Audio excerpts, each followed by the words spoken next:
Women's football. Let's have a talk about it. I've covered a vast array of football topics on this channel. However, women's football is one which I've not really covered. The only time I ever have is really when the Joey Barton thing came up like how many months ago. And ever since then, it's just something that has been growing and growing ever since, and I think it deserves its own video to talk about it. So, comment down below your thoughts about women's football, the kind of stigma that it gets, and do you think that it deserves more respect? Tell me down below your thoughts. Like, subscribe, and of course, Vizeh designs. I believe we've only got one women's print on the site, which of course, winner for England v Germany in the Euro final. So that is on the site, so go and check it out. And of course, all the other prints as well. Use code Vizeh for 15% off all items. And women's football, let's get into it.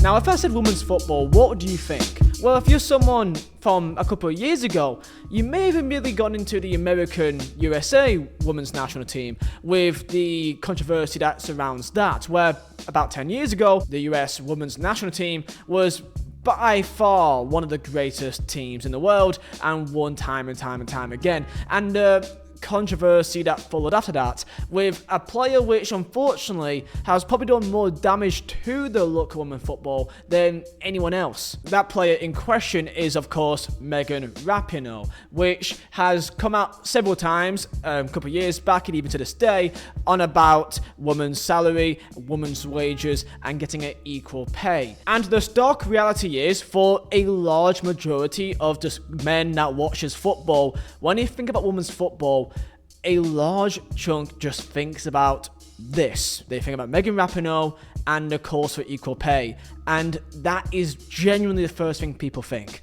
Not everyone, but a good chunk of typical match-going male fans. Now, this may come across as weird. Equal pay, that's something that everyone would like, and that seems to be something that everyone will get behind. However, in the context of football, there's a reason why. It's not a case of women being paid less because they're women. It's a simple fact of the market of the sport and what that sport generates in terms of revenue. Therefore, the more money that women's football generates, the more money available to pay the players. End of the day, sport is entertainment and you get paid dependent on that public demand. And while progress is made, it is still not profitable. And that is something that we'll delve into further on in this video. This huge topic of equal pay has plagued women's football that leads to being the sole thing that most guys that just watches football, that's the first thing they think about. However, for me, that's a shame, because in the last couple of years, predominantly the last 2-3 years, massive strides has gone towards women's football,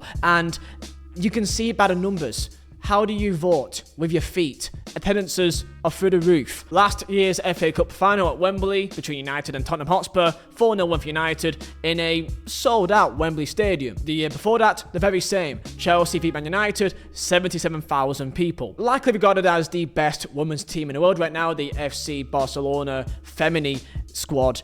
They had an attendance of over 90,000. They broke the record of the highest attendance for a women's football match between Barcelona Femini and Wolfsburg in the Champions League semi-final at the Nou Camp, 91,000 people. Now, an important thing to remember is that women's football was completely banned over a century ago. For about 50 years, between 1921 and 1970, women were not allowed to even play on a FA-affiliated pitch. They were not even allowed to even play football, basically, in a somewhat professional, semi-pro or amateur level. Many topics are still held to this day in terms of how far could the women's game be if this didn't exist, and you would say it would be a bit further if they weren't literally banned from playing the sport. In England, particularly the Lionesses, it is massively helpful, and a massive change has come from them winning the European Championships at Wembley. That is a massive moment because it also creates a mutual respect towards guys that just goes to the football,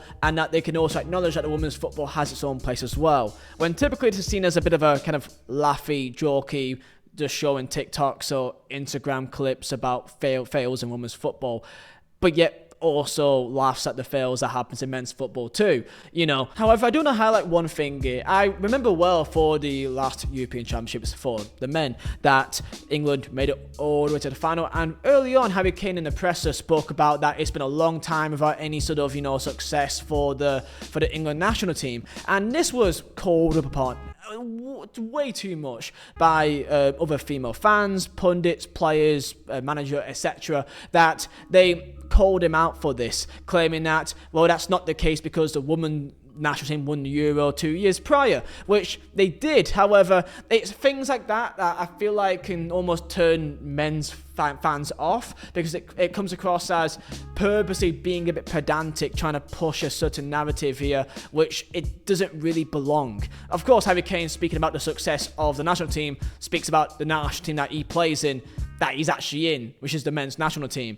So highlighting the women's national team in the men's European tournament, I just don't think it's necessary to really highlight that in the interview. Anyone can just understand the context of that quote. So it's things like that that I've seen people bring up on social media and get a bit annoyed at. And it's little things like this, almost trying to always compare men's football, women's football, when in reality it should almost be seen as two different entities. And that may sound harsh. However, I think that is the best way and the fairest way to look at women's football and men's football, because if you always compare women's football step by step, each part of the game, to men's football, then you're always going to be comparing every part of it. You're always going to come out looking at women's football and looking at it negatively, because the level is, of course, a big gap.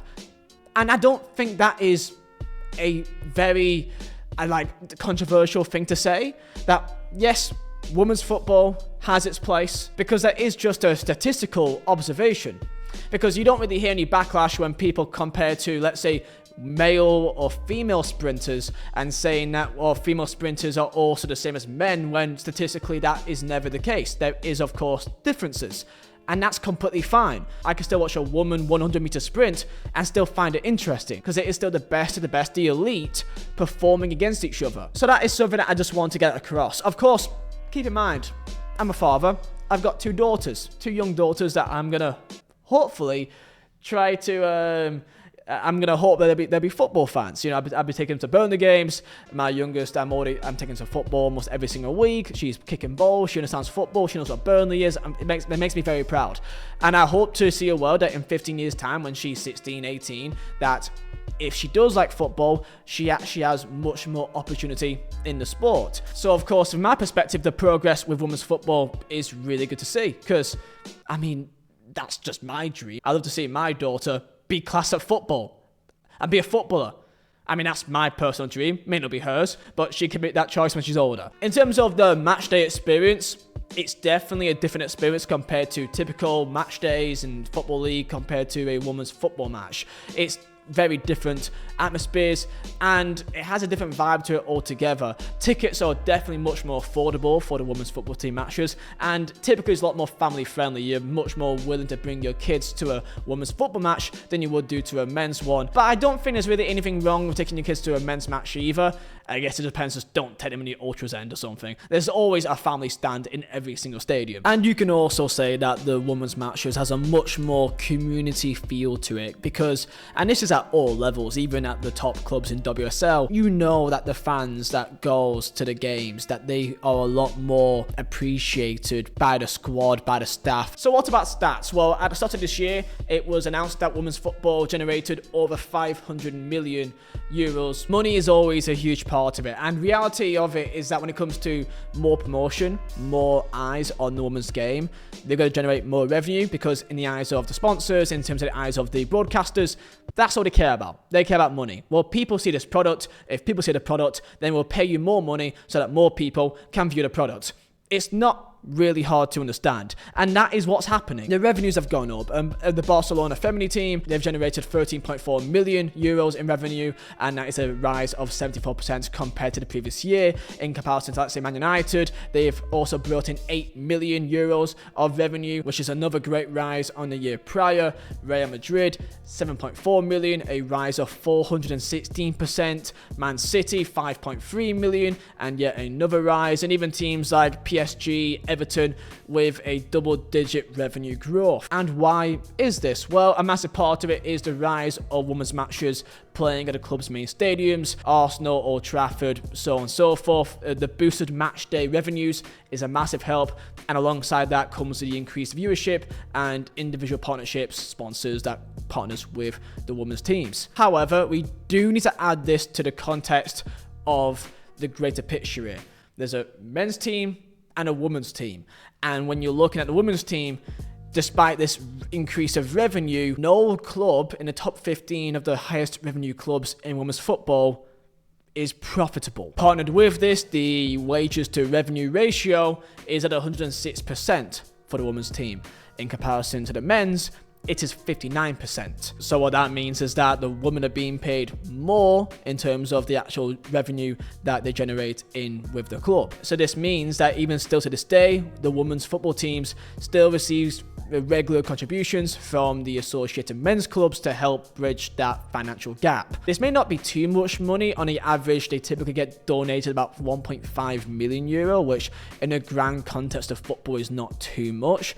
The only issue is when it comes to the lower levels, there's a massive gap between the top 15 best teams, so Chelsea, United, Arsenal, Real Madrid, PSG, Wolfsburg, Barcelona, and the rest of the pack. So the lower levels of the kind of, the WSL teams, the West Hams, the teams in the lower divisions, where Burnley, we've got our own female team as well. And only this year was the first time that the majority of players were actually pro. Because before that, most women players below the WSL are not even pro and are typically semi-pro, or they're working part-time, so they have a full-time job or part-time job, and they've got kids and trying to balance that with football trainings and playing football the weekends, which is a tough thing to do. And that is at the second tier of women's football as well. So despite the revenue still growing, there's still work to do in terms of the financial sustainability of women's football, where it can be self-maintained. Just to put a stark example here of the total revenue of a football club and the women's team revenue that it brings in as well. Here's the graph here. It has the top 10 clubs in there. And you can see, compared to the men's, compared to the women's, how much they're contributing. And that is, when it comes to a football club, the sole main decider. However, how much can be done? You can say that it should be a lot more still to come. Will it ever be the level of the men's team? I don't think so. However, in terms of the perspective of a football club, they would rather not lose out on money. So they're still going to contribute, they're still going to push out the game and give it a proper good goal. The main concern is, if it starts stagnating in 5-10 years time, will it reach a glass ceiling? And that is the reality that people will start talking about if that day does come. So when it comes to the women's game, it absolutely has its place. And of course, in recent months with the entire Joey Barton side of it, it's come up time and time and time again, which is a shame. So comment down below your thoughts, and thank you for watching. See ya.